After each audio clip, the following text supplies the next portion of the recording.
Halvad GIDC વિસ્તારમાં આવેલા રોશની કેમ કારખાનાની ગૌવંશના કતલના ગુનામાં સંડોવાયેલ કુલ 8 આરોપીને હળવદ પોલીસ દ્વારા ઝડપી લેવાયા છે।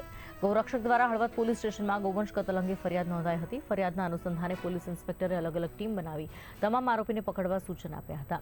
ટીમવર્ક દ્વારા હળવદ પોલીસ સ્ટાફે સફળતા મેળવી આ ગુનામાં સંડોવાયેલ મહિલા આરોપી તથા પુરુષ આરોપી સહિત કુલ 8 ઇસમની ધરપકડ થઈ છે। મહત્વનું છે કે હળવદ પોલીસે તમામ આરોપીને કાયદેસરની કાર્યવાહી હેઠળ ઝડપી લીધા છે।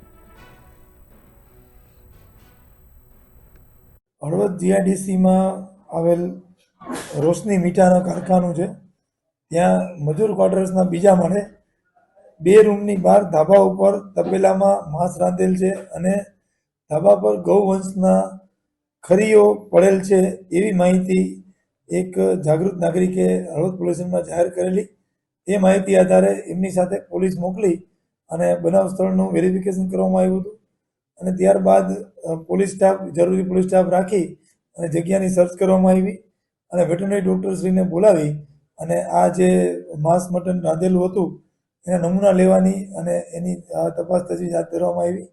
પ્રાથમિક દ્રષ્ટિએ એવું તારણ નીકળે છે કે આ ગૌવંશના પગના ખરી હોઈ શકે છે, એટલે હાલ એના તારણની જે લેખિત કાર્યવાહી છે એ ચાલુમાં છે અને આ તમામ ગૌમાંસ છે એ કબજે કરી અને એફએસએલ તરફ તપાસણી